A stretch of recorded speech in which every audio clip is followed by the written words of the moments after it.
Isso pode ser muito benéfico e pode ser muito ruim.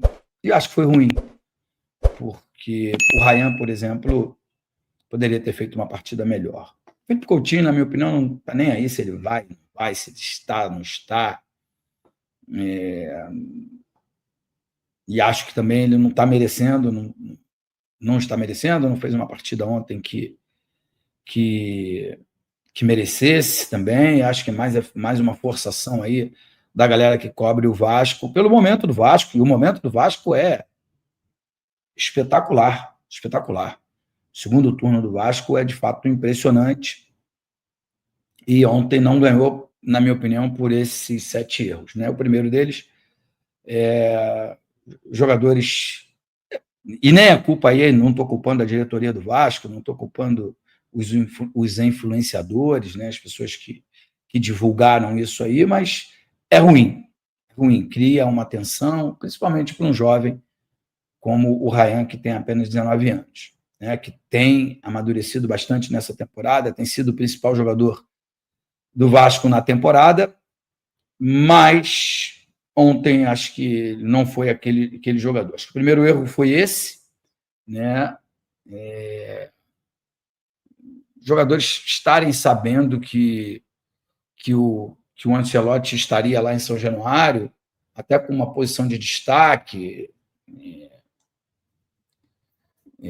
a televisão mostrando o tempo todo. Então, os jogadores, quando estão no vestiário, estão atentos a isso tudo aí. Eu acho que isso devia ser um segredo, mas é só o que eu acho.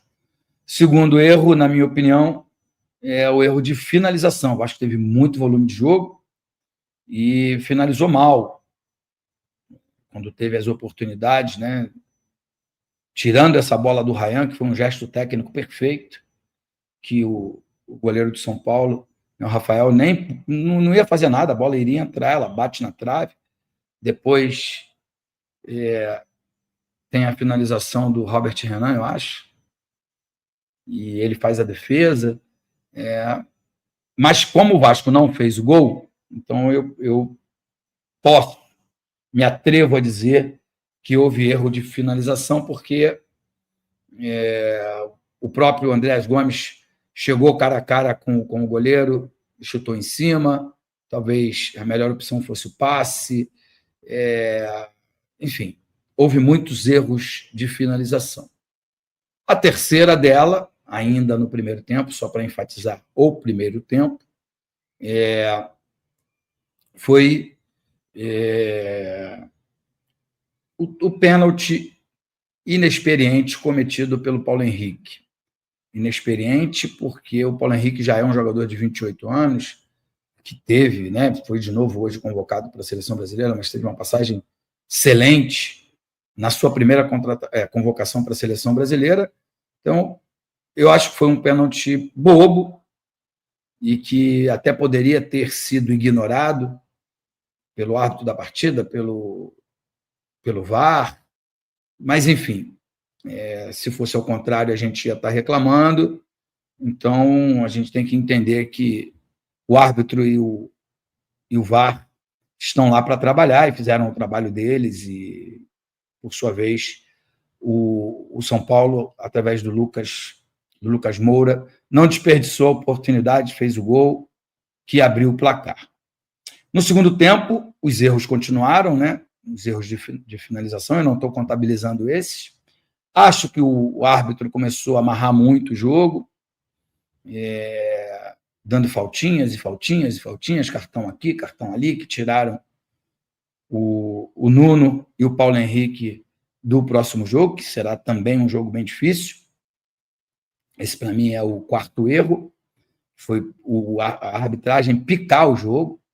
Né? O quinto erro, na minha opinião, foi do Fernando Diniz. Ele teve um momento do jogo que os volantes ou os únicos meio-campistas do Vasco eram o Felipe Coutinho e o Matheus França, com 4 jogadores na defesa e 4 jogadores lá no ataque, então ficou um buraco muito grande, e o São Paulo se aproveitou bem aí para administrar o jogo, tocar a bola de um lado para o outro, e fazer o tempo passar e esperando a oportunidade no contra-ataque, matar o jogo. Eu acho que num desses contra-ataques, o Robert Renan ou o Cuesta, não me lembro, cometeu uma penalidade também, seria o sexto erro. E o sétimo erro foi o Léo Jardim, que saiu assim, perdeu ali o tempo, ele viu que ia passar com a bola nas mãos da linha da grande área, ele jogou a bola para a linha de fundo e nesse escanteio saiu o gol. É claro que tudo isso que eu estou dizendo aqui é só uma analogia, é uma brincadeira, mas eu gosto de falar porque eu sempre falei em toda a minha vida, na minha carreira, que os jogadores que vão a campo têm muito mérito pelas suas jogadas, pelas plásticas, pela habilidade, pela técnica, pela falta, enfim. Mas muito dos gols tem erros. Muito dos gols que saem tem erros de marcação, de execução ou de cobertura, qualquer que seja o erro. E acho que o Vasco perdeu por causa disso, porque não foi eficiente na hora que precisou para fazer os gols e errou, falhou lá atrás, porque o Vasco fez uma partida excelente, excelente. O Vasco foi muito melhor do que o São Paulo, sem desmerecer o São Paulo. Por que eu comecei a live dizendo: o Vasco faz uma temporada excelente, um segundo turno espetacular, enfileirou aí um número bem expressivo, acho que foram 5 vitórias, nos últimos 10 jogos perdeu apenas para o Palmeiras, enfim, tem 1 milhão de coisas aí para a gente comemorar, né? A chegada dos zagueiros, do Robert Renan, do Cuesta, o acerto do Fernando Diniz em encontrar uma equipe ideal, né? Mesmo tendo que abrir mão do artilheiro do Vasco no ano e do artilheiro do Brasil, que é o Pablo Verratti. Mas isso, para mim, é uma coisa positiva, porque você começa a ter alternativas. O Matheus França é bom jogador, o David é bom jogador,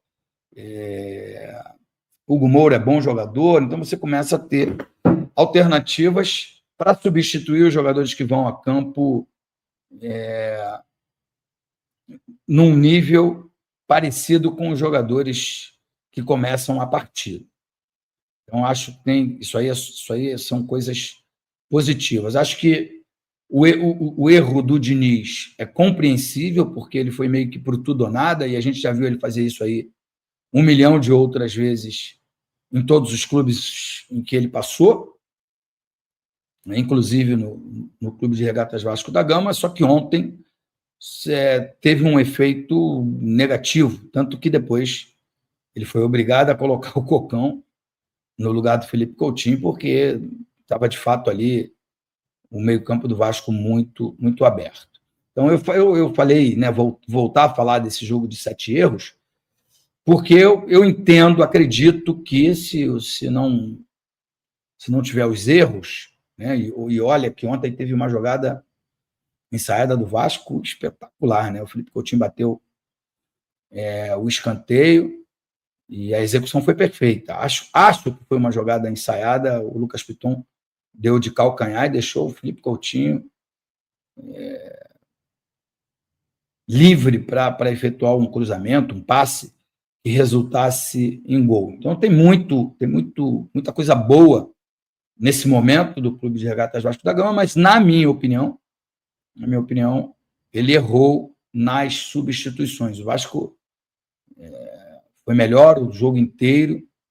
Talvez, se ele promovesse só a entrada do Verratti ali, para ter mais uma alternativa na bola aérea, eu acho que já seria de bom tamanho. Se o Vasco tivesse um pouco mais de tranquilidade nas finalizações, o Vasco chegaria ao empate e poderia até virar.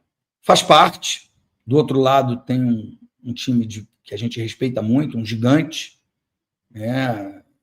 São Paulo, que perdeu em casa para o Vasco, veio aqui em São Januário e venceu, ultrapassou o Vasco na tabela, né? Tomou aquela 8ª posição ali do Vasco. Então, assim, independente se você faz um primeiro turno melhor, um segundo turno pior,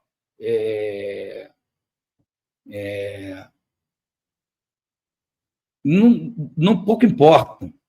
O importante é o todo. No todo, o São Paulo está na frente do Vasco. Então, é um time que merece respeito, né? Claro que merece, sempre merece, todos merecem respeito. Mas eu digo respeito futebolístico. Não foi um vexame do Vasco perder em São Januário. Entendeu? Não é.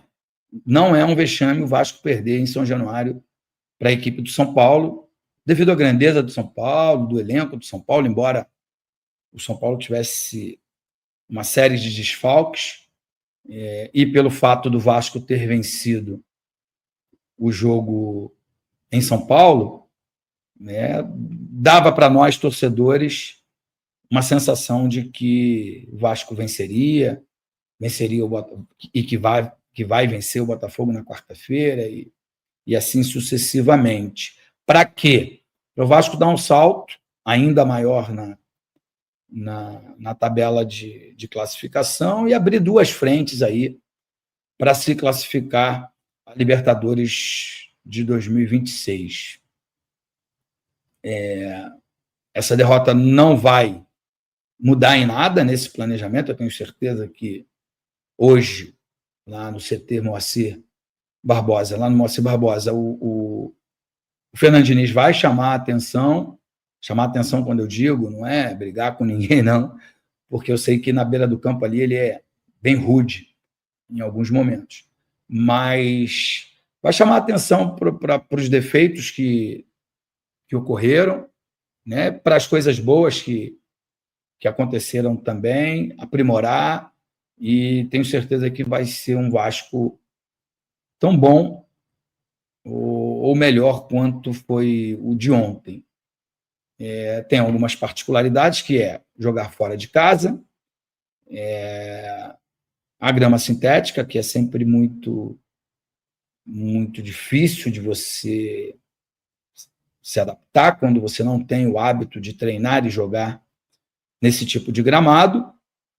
Mas hoje não é mais uma novidade, tem o Atlético Paranaense, tem o Botafogo, tem o Palmeiras, tem uma série de estádios que já tem essa grama. Acho até que lá no CT Moacir Barbosa deve ter um campo de grama sintética à disposição dos jogadores e da comissão técnica, para que eles treinem e possam ter uma melhor adaptação a esse tipo de gramado. Eu não conheço o gramado do Engenhão, mas dizem que, de todos esses que eu citei, é o melhor, né? Que a grama mais se assemelha à grama natural. O Vasco não tem sido assim tão feliz nos jogos, principalmente contra o Botafogo lá no Engenhão, mas é um jogo que as 2 equipes precisam da vitória, porque têm objetivos muito parecidos, e deve ser um jogo de trocação, um jogo aberto, e acho que nesse quesito o Vasco tem mais jogadores talentosos, né? Tem mais talentos, embora o Paulo Henrique e o Nuno desfalquem a equipe. Mas, como eu falei antes, o Fernando Diniz terá à sua disposição jogadores de bom nível, né? De alto nível, para que o Vasco entre em campo com uma formação forte, competitiva e que possa vencer. É muito engraçado assim, né? As manchetes, né? O Vasco se distancia, se vê mais distante da classificação à Libertadores apenas por um resultado. E, na verdade, o Vasco está apenas 1 ponto da 8ª colocação. É claro que, se o Vasco ganhasse ontem, o Vasco podia, de acordo com os resultados, chegar até a 6ª colocação, e aí, claro, entraria numa briga direta com as demais equipes. Mas o Bahia ganhou e isso aí provavelmente não iria acontecer. Agora, tem que servir de alerta, tem que servir de atenção, né? Devido aos jogos da Libertadores e Sul-Americana, acho que tem umas 3 semanas aí, pelo menos, que o Vasco não joga meio de semana. Então, eu acho que tem aqueles jogos final de semana e só no outro final de semana. E esse tipo de erro, né, de finalização, principalmente, ele tem que ser muito bem treinado no dia a dia.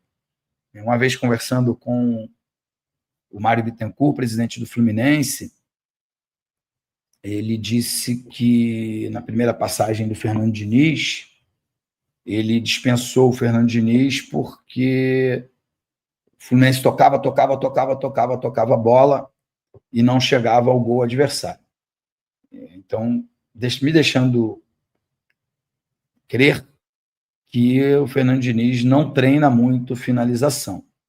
E como eu sou daquele tempo antigo, que a gente treinava finalização quase que a exaustão, e quando eu vejo um jogo que o Vasco é infinitamente superior ao seu adversário e não ganha porque falhou nas finalizações, me traz esse questionamento, embora não seja esse o intuito aqui, de trazer nenhuma desconfiança para o trabalho do técnico Fernando Diniz. O que eu quero dizer é que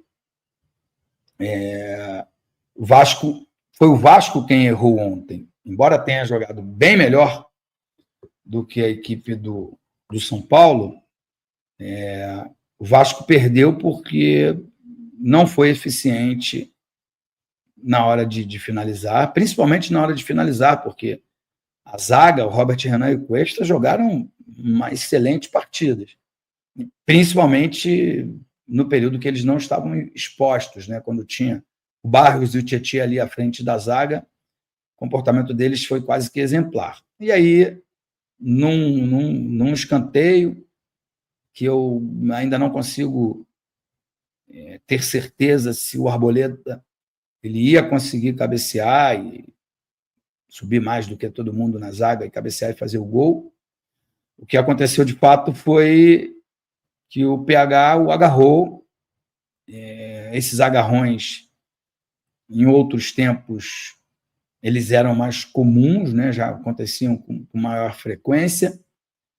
Hoje, ele não passa despercebido, porque tem uma equipe de olho especificamente nesses agarrões, né? Porque é onde é a especialidade do VAR. Marcou a penalidade máxima, o Lucas Moura bateu com perfeição, porque pênalti bem batido é aquele que entra, e o Vasco acabou o primeiro tempo, foi para o intervalo do primeiro para o segundo tempo, perdendo por 1-0. Claro que normal seria fazer uma pressão na saída de bola, contar com o público presente, né, que mais uma vez teve um comportamento excepcional, a torcida do Vasco, e isso aconteceu, aquela harmonia entre jogadores e torcida. O Vasco voltou com o segundo tempo que estava uma nítida impressão de que o Vasco ia empatar e ia virar, e que o Vasco ia fazer valer um grito que a torcida tanto gosta, né, que diz que o Vasco é o time da virada, o Vasco é o time do amor. E aí, conforme o tempo foi passando, as oportunidades foram sendo desperdiçadas, alguns jogadores foram demonstrando um certo cansaço. Eu acho que veio o maior erro, que foi o do Fernando Diniz, porque ele substituiu muito mal, né? Não dá para você ficar dentro de uma partida com Felipe Coutinho e Matheus França como únicos jogadores do setor de meio campo, né? Eram eles ali que iniciavam a partida, a torcida até confundiu um pouco as coisas, porque pegou no pé do Matheus França em algum momento, até apareceu na televisão uma leitura labial, xingando, porque o atleta fez todas as suas categorias de base, anteriormente jogava no rival. Acho que isso não tem nada a ver, é um atleta profissional que dizem se dedica bastante. Ele não entrou, talvez, como o Diniz esperasse dele, porque ele tem mais qualidade, ele errou bastante ontem, mas o cara que entra depois e ainda entra fora da sua posição, sempre terá dificuldade aí na execução. Só que era o Felipe Coutinho o primeiro volante. Então, quando o São Paulo tomava a bola, e o Vasco, por muitos momentos, avançava com os dois laterais. Então, assim, era meio agoniante, o mesmo passo que parecia que o Vasco estava muito próximo de fazer o gol de empate, o Vasco se expunha e permitia que o São Paulo fizesse os contra-ataques que eu vou te falar. Só não foram mais eficientes porque alguns jogadores do São Paulo deixam muito a desejar tecnicamente. O São Paulo também tem, me parece, eu ouvi na transmissão ontem da Record, aliás, muito, muito bem feito, que o São Paulo tem de desfalque, acho que 4 centroavantes, 5 centroavantes. Então, o Tapia nem é centroavante, jogou de centroavante. Então, assim, por isso eu dou um desconto.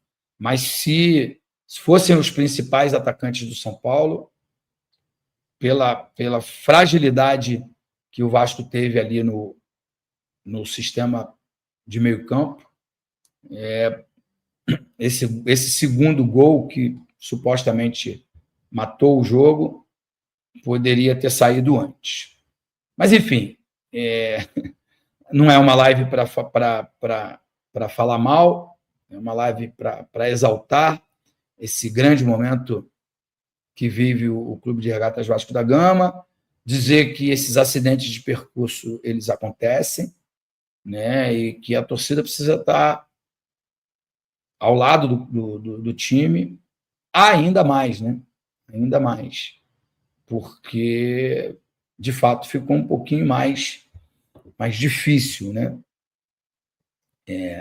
Primeiro a gente vai ter que entender quem será, saber quem será o campeão da Libertadores e quem será o campeão brasileiro. Porque isso pode abrir aí mais vagas. E o Vasco ainda tem à frente da Copa do Brasil, é preciso continuar focado, continuar trabalhando, continuar firme no propósito de que o sonho não acabou, né? E que é possível, sim, chegar à Conmebol Libertadores 2026 ainda por duas frentes, né? Eu acho que foi muito acertada a escolha do Fernando Diniz pelo Andrés Gomes. Ele parecia estar em todos os locais do campo. É um jogador de altíssima qualidade. Eu não sei qual é a idade dele, mas me parece jovem. Salve, torcedor do Vasco, seja bem-vindo ao Vasco, o Eterno Vasco Oficial, todos os dias conteúdo exclusivo do Vasco.